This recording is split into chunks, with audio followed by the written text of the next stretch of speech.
This is the Tier One ATAC Bi-pod, which according to Tier One on their website is one bipod to conquer it all. Now this is the newest in Tier One's bipod lineup for 2023 and it was released this year at the British Shooting Show. And it appears to be a blend of the venerable tactical bipod and the competition-focused ELR bipod. The A-TAC features a modular mounting system. This one here is the smooth cam quick detach Picatinny variant, but also available is a Arca Swiss variant, both of which feature a positive and minus 25 degree pan and tilt, and the smooth cam QD version is also available in a tilt only variant. The additional mounts can be purchased via Tier One's website. The smooth cam QD Picatinny tilt only version is available for £58. The pan and tilt version is available for £67, and the Arca pan and tilt version is available for £68.50. The tilt tension can be adjusted here at the rear of the bipod using the supplied nut or one of the accessories. Shown here is the pod lock, but also available is the tilt lock and the tilt tension key. Now most, if not all, bipods around this price point come with two axes of leg adjustment, one of which would be leg angle and the other of which would be leg length. But the A-TAC here is unique in the sense that it adds in leg splay as well. So you've got three axes of adjustment on the legs. The legs can be stowed in the stowed forward position. They can be adjusted to the 45 degree position and also the 90 degree position. And the legs can be displayed from 90 degrees to approximately 50 degrees and approximately 25 degrees. The legs on this version are 180mm. There's also a 230mm version available. The legs extend via 4 detents, so this is 180mm. First point would be 195mm, second is 210mm, third is 225mm, and the last is 240mm. I assume on the 230mm version the detents will follow the same distance, but I don't know that for certain. The legs can be adjusted, as we've just seen, by using the leg adjustment button, and they can be pulled out quietly to any of the detents that you desire, or they can be deployed rapidly simply by pulling on the leg, and it will pull all the way out to the furthest detent with a sharp pull. They can also be retracted using the leg extension button. The body and the legs on this variant are made of 7075 T6 aluminium, which is aircraft grade aluminium, but there's also carbon fibre sleeved legs that are available for both the 180mm and the 230mm, which according to Tier 1 will reduce the weight anywhere between 20 to 40 grams depending on the model. The bipods are supplied with rubber feet, which can be removed using this small silver detent here, which can be pushed in using a bullet tip or similarly pointy object. And they can be replaced with the Generation 2 accessories, which include spiked feet and also leg extensions.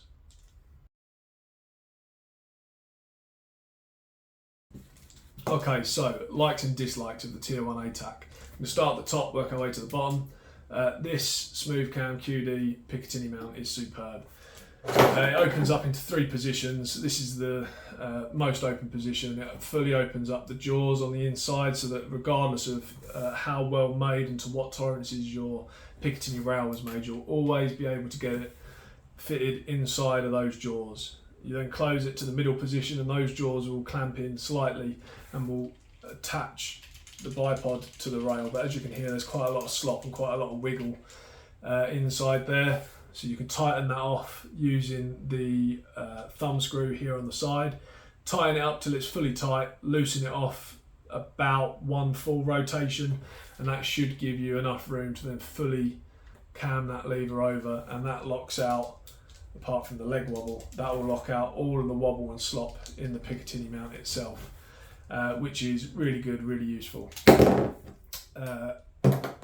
Haven't had any hands on with the Arca mount on a A-TAC, but the one on the ELR, which I believe is interchangeable, is much the same as what is on this adapter. It's a big old thumb screw, tightens up Can't see there being anything that could go wrong with that.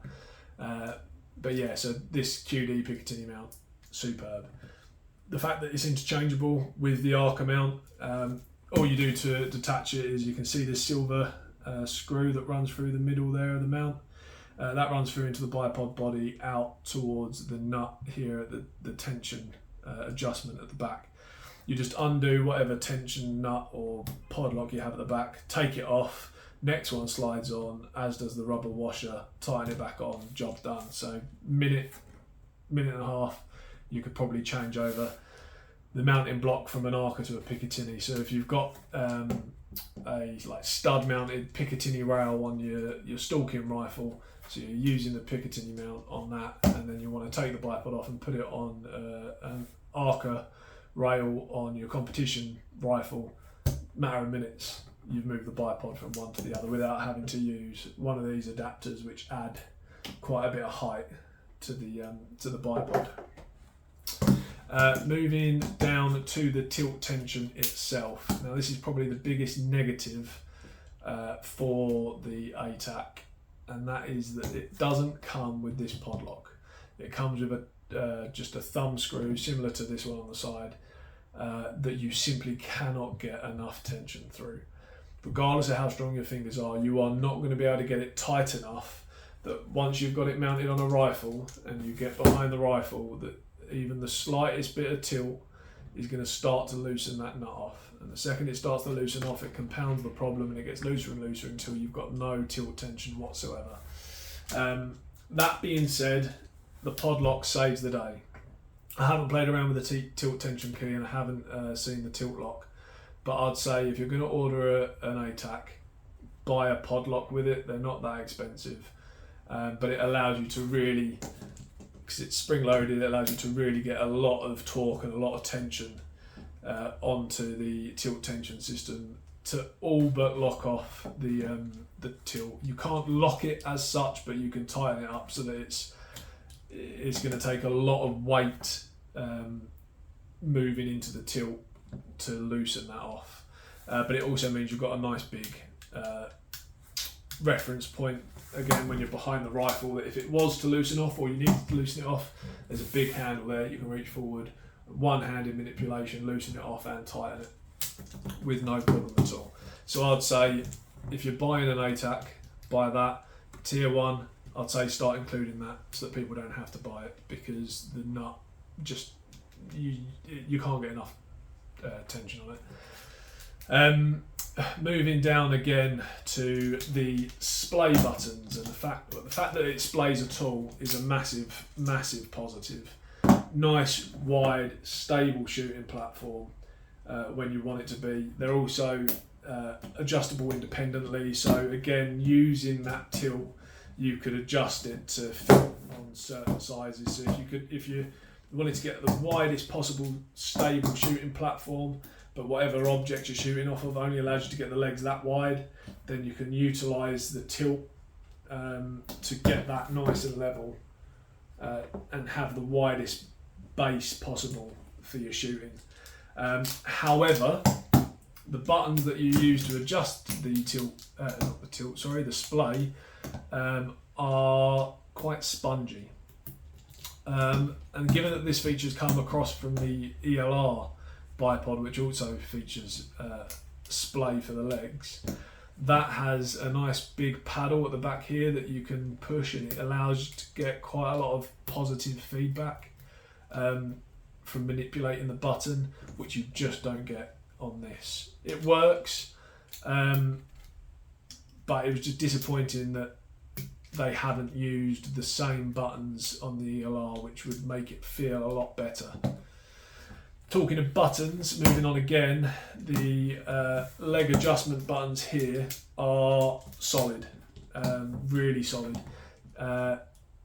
Click nicely into each position, absolutely no mistaking where you're going to end up, just solid. And again, that makes the splay buttons all the more disappointing, is that is so well built and that is so spongy. But like I say, the ELR ones aren't like that. So hopefully, if a Generation 2 ATAC is made, hopefully they change those out for the ones on the ELR, and that'll be much better. Moving down again, the leg extension buttons also solid. Have this nice little extended bit out here so you can get a lot of purchase on the button. Knurled as well, so again from way behind you, the bipod on your rifle, you can reach forward and you can quite easily get hold of that button and adjust the legs without much issue whatsoever. The feet being interchangeable is pretty standard across most bipods at this price point. The leg extensions and the spike feet, again, I have seen and played with. I haven't got them, but I've seen them on a friend's ELR bipod, and they are just as solid as you'd expect them to be. Easily interchangeable. Again, couple of seconds. Something pointy, bullet tip, or screwdriver, something like that. In that, legs pull off, next ones go on. Real simple. Okay, so I believe it's quite important to know the provenance of any review that you see on the internet or in a magazine or anything. I have no affiliation with Tier One. Everything I've said is my own opinion, and I'm not being paid or benefiting in any way by doing this review. The only interaction I've had with Tier One in the process of purchasing this was that when I originally added it to my basket on the internet, it was, as they had released it, there was a 10% discount voucher that was being offered for use on the Tier 1 ATAC. And I'd had it in my basket, had that 10% applied, and then came back to it a few hours later after just doing a bit more research on other bipods and Tier 1 and bits and bobs. Came back to it and the discount code had expired. So I got hold of Tier 1 on their Instagram, explained what had happened and it wasn't working. They said, yeah, you've missed out on a couple of hours, but they'll honour the price anyway, which I think speaks probably volumes to their customer services. If you ever had to deal with them for a problem with this or any of their other products, I'd imagine you're going to get looked after quite well by their customer services. Talking of things going wrong, if anything mechanical goes wrong with the A-TAC, they do offer a lifetime warranty. But honestly, apart from maybe these buttons at the back here that are quite spongy, I can't see anything breaking. That it is built so solid that I can't see you ever having any problems with it. Pricing wise, they, depending on the configuration and what accessories you order, but taking accessories out of it, you'll spend anywhere between £360 to £380 for the A-TAC Bi-pod. Again, depending on configuration of the mount and the legs. That will obviously vary in other countries, and that was including VAT in the UK. And those prices were accurate as of March this year at the release of the A-TAC Bi-pod. So my final thoughts on the A-TAC Bi-pod from Tier 1. It's a superb bipod, very well made. It's got a couple of downsides to it that could very easily be improved, like I say, by purchasing the podlock. And if Tier 1 did ever make a new version, I'd say just make these buttons a little bit more user-friendly and more offer more manipulation by adding that large paddle that was on the ELR buttons. Is it one bipod that conquers them all? I'd say it comes pretty close. It's a very, very good bipod. Like I said earlier, you could easily change out the mounts for various type of rifles. The fact that there's a carbon fibre sleeved leg version means you can cut down the weight. So you could use this easily on a stalking rifle. And the adjustability and the versatility that the legs offer means that you could always get a nice stable shot, even if you're on some real steep terrain. You could get quite a nice platform still to shoot using the tilt as well. And for competition, again, aluminium version keeps that little bit of weight in it. The versatility of the legs, the fact that you can get it nice and wide into a real stable shooting platform, the fact that the actual body of the bipod extends forward of the mount so that you can mount it as far forward as it will go, and it still gives you an inch or two in terms of your wheelbase. Just offers that added stability for your shooting platform. This has replaced my Atlas PSR, which I was using previously. I'd used that for 2 matches. This has replaced it just because of how much more versatile it is. They're both solid bipods, both really well built, both have a couple of downsides to them, but the added versatility in this makes it easily, in my opinion, a better bipod for the same price point. Would I use it in a tactical sense? I mean, again, it's a solid bipod, so yeah, why wouldn't you? The only things that I'd have concern about is the fact that it's quite a shiny finish, which you could easily cover up with a bit of tape, and there's quite a lot of gaps that could be quite easily filled with dirt, grit, sand, which could fail the use of the bipod or the functionality of the bipod. Like, for example, underneath here there's a gap between the button and the body of the leg of the bipod, which you could quite easily fill with loads of grit, and I don't know how that would affect the operation of the legs. Likewise, for the leg adjustments here, there's quite a lot of area around here where grit could get into, and it could make what is a very solid positive feedback adjustment into a little bit more sticky, or again potentially not being able to fully get into a position. But certainly for hunting, stalking, and all disciplines of competition, I'd say that the A-TAC is a solid option. If you'd like to purchase the Tier One ATAC Bi-pod, I've left a link down below in the description to Tier One's website. Whilst you're down there, if you let me know in the comments section, what bipod are you using at the moment, what do you use it for, and could you see the Tier One ATAC replacing your bipod? Also, whilst you're down there, if you can drop me a like and a subscribe, and head over to Instagram at JC Precision Rifle, and drop me a follow there as well to see more from me. But until then, shoot straight.